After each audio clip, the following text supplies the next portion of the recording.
Mari kita berdoa.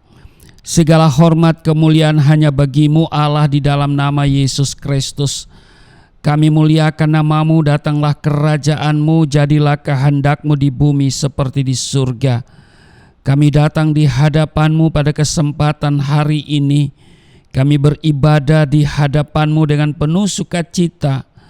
Kami berterima kasih buat kebaikan Tuhan yang telah mengantar kami sampai pada hari yang ke-21 di bulan Januari di tahun yang baru 2024. Sebab itu kami mau baca dan renungkan firman-Mu. Kami mau dengar firman-Mu, urapi kami, buka hati pikiran kami. Kami percaya firman-Mu sangat bermanfaat untuk mengajar, menyatakan kesalahan, memperbaiki kelakuan, dan mendidik kami kepada kebenaran. Sebab itu kami mau diamkan seluruh suara hati kami kecuali suara Tuhan yang kami mau dengar. Urapi juga hamba-Mu yang tidak ada apa-apanya. Setiap kata kalimat yang keluar dari mulutku adalah kata kalimat penuh kuasa, penuh urapan. Setiap mereka yang mendengar diberkati, berakar, bertumbuh, dan berbuah di dalam Engkau.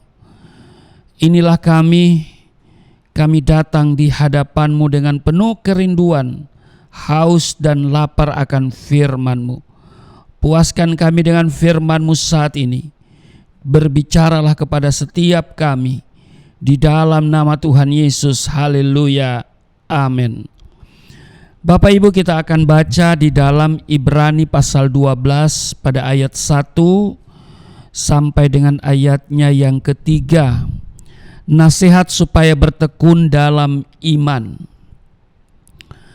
Ayat 1, karena kita mempunyai banyak saksi bagaikan awan yang mengelilingi kita, marilah kita menanggalkan semua beban dan dosa yang begitu merintangi kita, dan berlomba dengan tekun dalam perlombaan yang diwajibkan bagi kita. Marilah kita melakukannya dengan mata yang tertuju kepada Yesus yang memimpin kita dalam iman dan yang membawa iman kita itu kepada kesempurnaan, yang dengan mengabaikan kehinaan tekun memikul salib ganti sukacita yang disediakan bagi Dia yang sekarang duduk di sebelah kanan tahta Allah. Ayat 3, ingatlah selalu akan Dia yang tekun menanggung bantahan yang sehebat itu terhadap dirinya dari pihak orang-orang berdosa, supaya jangan kamu menjadi lemah dan putus asa. Demikian pembacaan di dalam Ibrani pasalnya yang ke-12 ayat 1 sampai dengan ayatnya yang ketiga. Berbahagia ialah mereka yang mendengar firman Tuhan dan yang melakukan dalam kehidupan setiap hari. Bapak Ibu sahabat Galilea dan juga Galilea Community of Christ yang diberkati oleh Tuhan Yesus, Ibrani pasal 12 merupakan kelanjutan dari Ibrani pasal 11. Perhatikan dalam ayat pertama berbunyi, karena kita mempunyai banyak saksi bagaikan awan yang mengelilingi kita. Apa yang dimaksud dengan saksi yang mengelilingi kita? Bapak Ibu saudara-saudara jemaat GCC yang diberkati oleh Tuhan Yesus, yang dimaksud saksi yang mengelilingi kita adalah para pahlawan iman yang dicatat di dalam Ibrani pasal 11 pada ayat 4 mulai sampai dengan ayatnya yang ke-40. Nah, saksi-saksi itu bagaikan awan yang mengelilingi kita. Awan terdiri dari jutaan kristal. Artinya banyak saksi yang mengelilingi kita. Mereka adalah disebutkan di sana, kalau saudara baca di Ibrani pasal 11 ayat 4 sampai dengan 40, di sana disebutkan ada Habel, Henok, ada Nuh, kemudian Abraham, Sarah, Ishak, Yakub, Musa, Rahab, Gideon, Barak, Simson, Samuel, Daud, dan para nabi-nabi lainnya yang telah berhasil dalam iman. Bahkan yang menarik, ada pula pahlawan-pahlawan iman yang tidak disebutkan namanya. Kalau kita perhatikan di dalam Ibrani pasal 11 ayat 36, ada pula yang diejek dan didera, bahkan yang dibelenggu dan dipenjarakan. Ayat 37, mereka dilempari, digergaji, dibunuh dengan pedang. Mereka mengembara dengan berpakaian kulit domba dan kulit kambing, sambil menderita kekurangan, kesesakan, dan siksaan. Di ayat 38, dunia ini tidak layak bagi mereka. Mereka mengembara di padang gurun dan di pegunungan, dalam gua-gua dan celah-celah gunung. Nah, kalau kita perhatikan, kalau kita baca di dalam Alkitab Perjanjian Baru, ya, kita mengenal satu tokoh iman namanya Rasul Paulus. Nah, beberapa kali ia dicambuk dan dipenjarakan karena iman.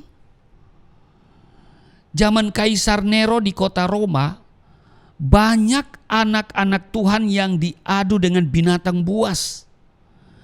Sebagian harus bersembunyi di gua-gua, bahkan ada yang digergaji, ada yang dibunuh dengan pedang karena mereka anak Tuhan. Saudara, saya juga alami di penjara 4 tahun 6 bulan karena iman kepada Yesus yang saya ceritakan kepada banyak orang. Saudara, saya diproses dengan pasal penodaan agama, dituntut 4 tahun, putusan Majelis Hakim Pengadilan Negeri Poso 4 tahun dan 6 bulan. Masuk rumah tahanan negara Poso, jangan ditanya dipukul enggak, jangan ditanya lagi saudara ya. Sudah demikian adanya, bukan lagi dipukul kalau saya, dianiaya. Tetapi saya hidup di dalam penjara dengan 3S, yaitu sukacita, syukur, dan sabar. Nah, karena itu kita harus bersyukur. Walaupun kita tahu di Indonesia ini, di sana sini masih terdapat kesulitan untuk membangun rumah-rumah ibadah. Jangankan membangun rumah ibadah, tempat ibadah yang sudah ada malah dikomplain, lalu kemudian dibongkar, ya. Orang-orang yang sedang beribadah saja disuruh bubar. Inilah negara kita. Tapi tidak apa, kita masih tetap bisa bersyukur. Kita boleh beribadah. Kita bisa memuji Tuhan kapan saja dan di mana saja.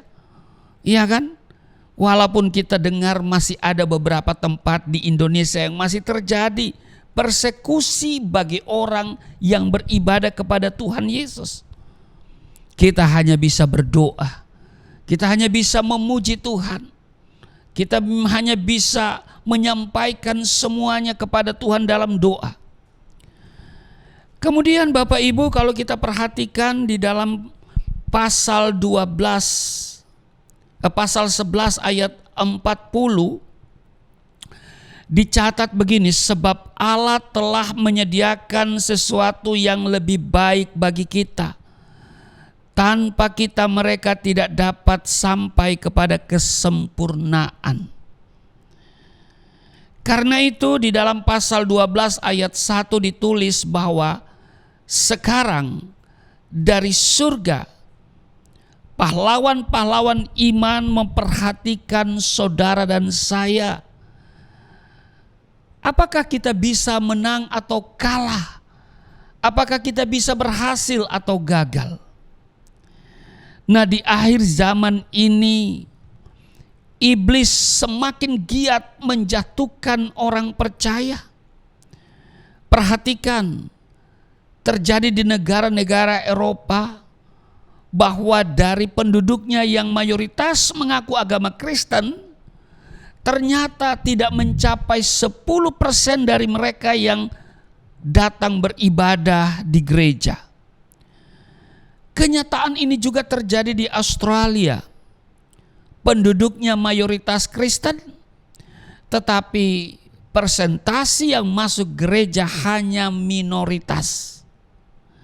Karena itu ada 3 hal penting yang hendak disampaikan oleh firman Tuhan pada kesempatan ini.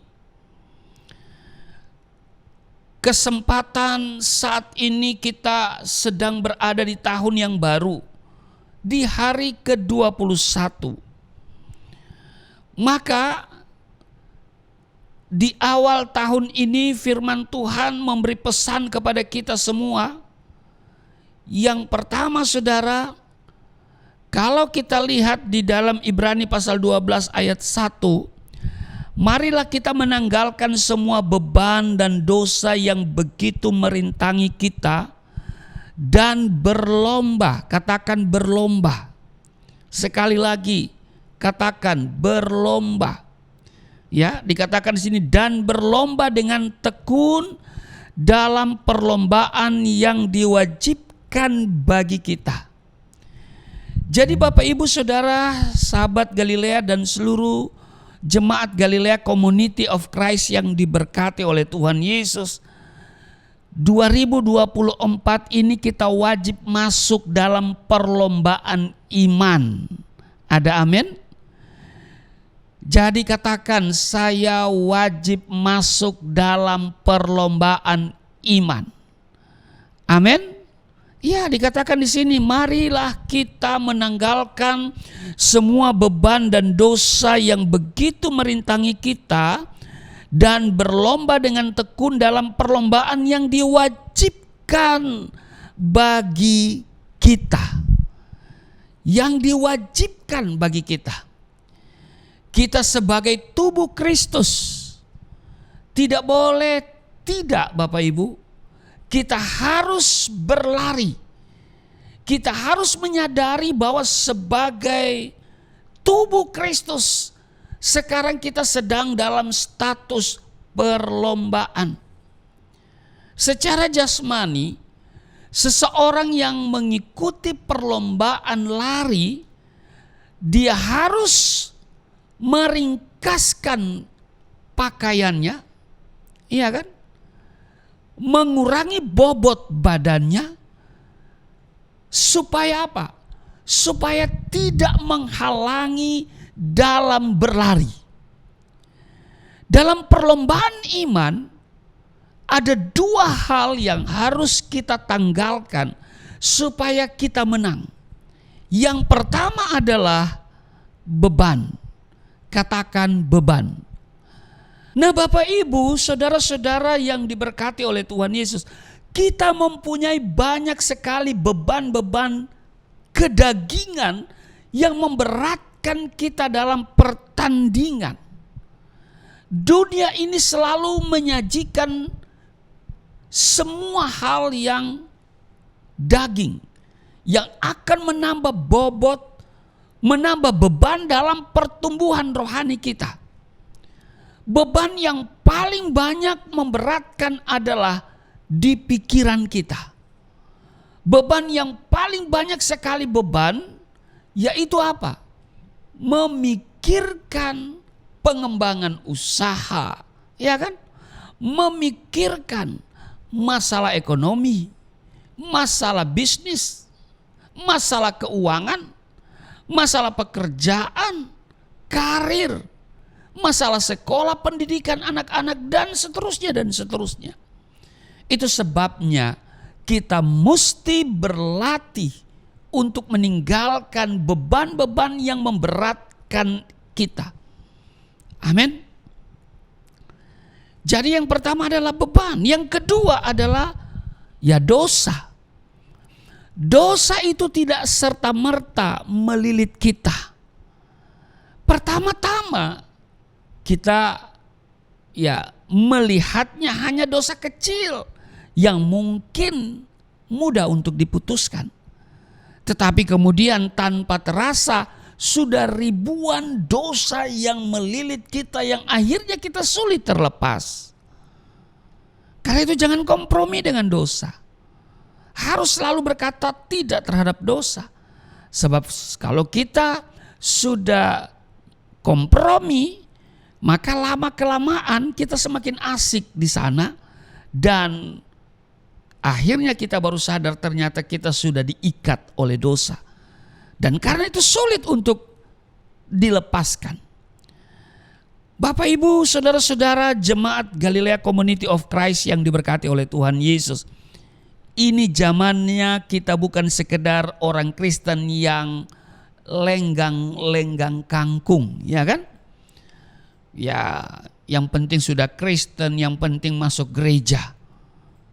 Jangan Bapak Ibu, kita mesti berlari, amin. Kita semua ditaruh dalam sebuah perlombaan dan penontonnya sangat banyak. Sekarang ini waktunya kita mesti berlari mengalahkan rintangan Bapak Ibu. Pekerjaan kita, kesibukan kita, hobi kita, anak kita, cucu kita seringkali menghalangi kita sehingga kita tidak ada waktu lagi untuk Tuhan. Tetapi tahun 2024 ini Bapak Ibu berikan waktu untuk turut dalam perlombaan iman dan belajar untuk menanggalkan semua beban dan dosa-dosa yang begitu merintangi kita. Jadi yang pertama sekali lagi saya mau ingatkan, kalau kita lihat di Ibrani pasal 12 ayat 1 itu, ini pesan penting yang mau disampaikan oleh Tuhan adalah perlombaan. Amin. Amin. Perlombaan. Yang kedua, kita kembali melihat di dalam Ibrani pasal 12 ayatnya yang kedua. Marilah kita melakukannya dengan mata yang tertuju kepada Yesus. Saudara, marilah kita melakukannya dengan mata yang tertuju kepada Yesus. Kemudian selanjutnya yang memimpin kita dalam iman dan yang membawa iman kita itu kepada kesempurnaan, yang dengan mengabaikan kehinaan tekun memikul salib ganti sukacita yang disediakan bagi Dia yang sekarang duduk di sebelah kanan tahta Allah. Apa yang mau disampaikan di sini Bapak Ibu? Yang kedua adalah fokus kita hanya kepada Yesus, pemimpin iman kita. Amin. Jadi jangan gagal fokus. Harus kita fokus kepada Yesus. Amin. Bapak Ibu, saudara-saudara jemaat Galilea Community of Christ yang diberkati oleh Tuhan Yesus. Kehidupan Kristiani harus fokus kepada Yesus. Kita boleh berbisnis, boleh berkarir, boleh sekolah, boleh bekerja, tetapi mata kita harus selalu tertuju kepada Yesus Kristus. Tuhan Yesus yang memimpin kita kepada iman dan membawa kita kepada kesempurnaan. Perlombaan iman kita hanya bisa berhasil, dengar baik, kalau kita tetap memandang kepada Yesus. Amin. Di dalam 2 Korintus pasal 5 ayat 7 dikatakan begini, sebab hidup kami ini adalah hidup karena percaya, bukan karena melihat. Jadi Bapak Ibu, saudara-saudara yang diberkati oleh Tuhan Yesus, anak Tuhan selalu berjalan dengan iman, bukan karena melihat. Ada dua yang memimpin hidup kita, yaitu Yesus dan Roh Kudus. Katakan amin. Yohanes pasal 16 ayat 13, tetapi apabila ia datang, yaitu Roh kebenaran, ia akan memimpin kamu ke dalam seluruh kebenaran, sebab ia tidak akan berkata-kata dari dirinya sendiri, tetapi segala sesuatu yang didengarnya itulah yang akan dikatakannya, dan ia akan memberikan kepadamu hal-hal yang akan datang. Jadi perhatikan Bapak Ibu, Roh Kudus memimpin kita kepada firman Tuhan. Namun Yesus dan Roh Kudus tidaklah kelihatan.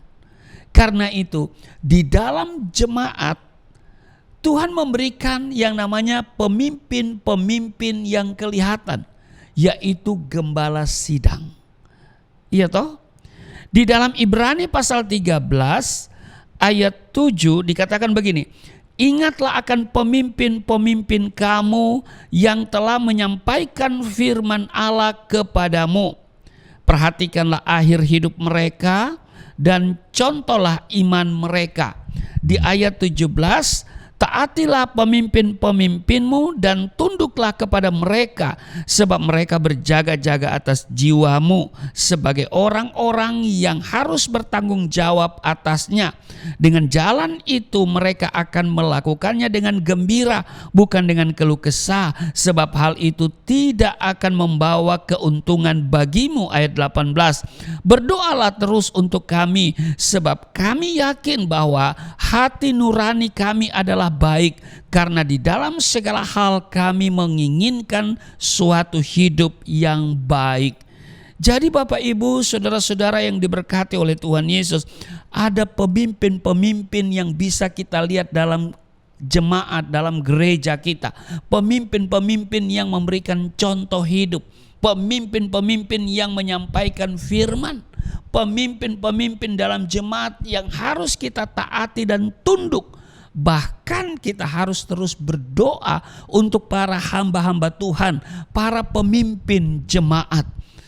Nah, Bapak Ibu, sahabat Galilea dan juga jemaat Galilea Community of Christ yang diberkati oleh Tuhan Yesus, dalam fokus kepada Yesus, kita mesti ingat bahwa Yesus pernah mati di salib di Golgota, pernah mengalami penderitaan. Tetapi jangan lupa Bapak Ibu, sesudah salib ada kebangkitan. Sesudah kebangkitan ada kenaikan ke surga. Karena itu jangan takut menghadapi penderitaan dan pencobaan. Kalau ada pencobaan pasti ada kemenangan. Amin. Yesus bertahan dalam penderitaan dan kemudian menerima kemuliaan. Jangan mengomel, jangan bersungut-sungut, jangan berkeluh kesah, jangan ngedumel atau mempersalahkan orang lain kalau masalah itu datang. Bapak Ibu, ingat Yesus yang menderita tetapi kemudian mengalami kemenangan karena tekun memikul salib. Jadi mari kita fokus kepada Yesus, itu yang kedua. Kalau kita di tahun 2024 ini wajib masuk dalam perlombaan iman, ya.